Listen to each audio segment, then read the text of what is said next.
morning, Gators! I'm JC. And I'm Savannah. Today for lunch we will be having free jambalaya and white beans, Sweet potatoes, tossed salad, apples, a whole wheat roll, and your choice of juice or milk. Any student who ordered a 2020 yearbook and have not picked it up, your pre-ordered yearbooks are available for pickup in the front office of the main building.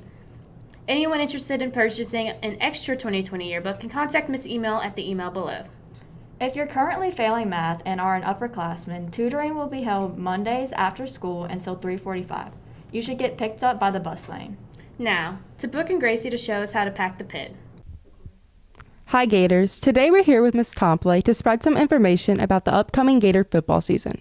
So first off, who is being allowed into the stadium and what will the ticket procedure look like this year?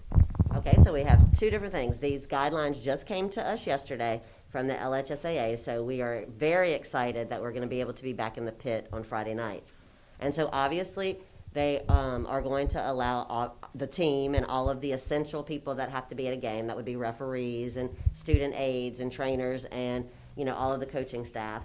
We're also going to be able to have cheerleaders and dance teams and bands, and then we are going to be able to have 25% capacity at the pit on Friday night. Priority for us will be to make sure that the parents of our participants are able to buy tickets. And so we are suspending reserved tickets for the season. And so what will happen is on Monday through Wednesday, the parents of any participant, which would be a player, a cheerleader, a dance team member, a band member, they will have priority on Monday through Wednesday, 2 tickets for those people. On Thursday, students will have a priority to be able to purchase a $5 student ticket. It'll all have to be done online because nothing will be done at the stadium. There will be no walk-up ticket sales. That information will go out to where you purchase your ticket, but then Thursday and Friday, the general population will also be able to purchase tickets. But the key to remember is we are limited to 25%. The capacity of the pit is about 5,000, and so we are working with only 25% of that number. And although we're very excited, we know that some people are not going to be able to see it in person. And so right now we know that E-Tail will be streaming our games as well, at least the first 2. There are lots of them. Like I said, we just got our guidelines yesterday, but it does, it's an extension of the ones that we follow here at school. Face coverings will be required for anyone in the pit except for the actual people who are playing at that time. Or like when the cheerleaders actually perform or when Gatorettes perform, they are allowed to not have the mask on for that time, but they have to wear it. Social distancing, that magic 6 feet number, we have to keep that in mind as well because we'll have to space that out. And so those are 2 of the biggest ones. But obviously washing hands and sanitizing, there will not be water fountains on. It's just very much an extension of what we go through here at school. So this is a very popular question among the student body, but will there be a student section this year and how will that look like? Okay, we're not going to be able to have a designated student section, kind of similar to what you do on a regular Friday night before. We are actually going to have to, in order to accommodate our band and our Gatorettes and our flag team, we're going to have to spread those students out so that they are distant. And so there will be another section open for students, but it won't be just students. Due to the constraints that we have on the number of tickets, we're trying to get as many people as possible in. And so I can't just set aside the entire part of the stadium for students. But obviously students are going to be welcome to purchase tickets. They're still going to be able to do their themes. We'll still do some things that are traditional. It just won't be in that same section, and it won't be all together squinched up because we have to do the 6 feet. All right, well, thank you, Ms. Tompley, for the information. And go Gators! Go Gators! I'm here with Coach Oliver, which is the head coach at Sanibel High.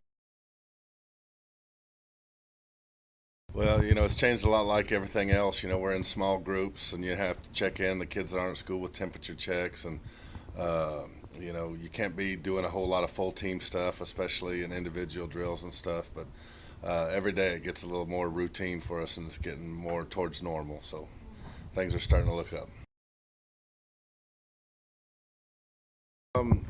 Now that we know that we're playing, that was a hard thing for us early in the year, just not knowing, but now that they gave us a specific date, next Friday we'll start with a scrimmage at the pit And then the following Friday, we'll play Denham Springs in our regular season opener. So now we got something to work forward to. So I think that's helped us a bunch. The struggles are going to be, the same struggles that all teams are going to have is, have you had enough contact? Are you prepared to, do you have enough depth on the team in case you have some sort of outbreak or injuries? And but we're looking forward to the chance to compete. Just a chance to hit somebody else. Since June 8th, we've been out practicing against each other, and that can get a little bit old. So, just to have the opportunity to line down against a stranger, I guess, we play Live Oak first and then Denham, is going to be kind of exciting. Thank you. We know that was a lot of information to take in, but please remember to follow all procedures and regulations in order to keep everybody safe and continue these Friday nights at the pit. Our first scrimmage will be September 25th, and our first home game will be October 2nd against Denham Springs High School. We can't wait to see our players on the field, and we want to wish them the best of luck this season. Reporting for GNN, I'm Gracie. Thanks, guys. Decca cookies are back and better than ever. They'll be sold at both lunch shifts starting tomorrow. You can get 2 cookies for just $1 outside the main building in the hallway facing the courtyard. Sophomores with a GPA of 3.5 or higher, if you want to be a good citizen, check your email from Ms. Bowman to join Beta. Mr. Newsom is going to Peru in June of 2022. Would you like to go to Peru? You too can go to Peru. There will be a meeting both virtually and in person in room 214 on September 22nd at 6 p.m. Please contact Mr. Newsom or go see him in room 214 for more details. And finally, wear your IDs and masks, and don't forget to social distance. That's all we have, Gators. As they say, goodbye. Yes.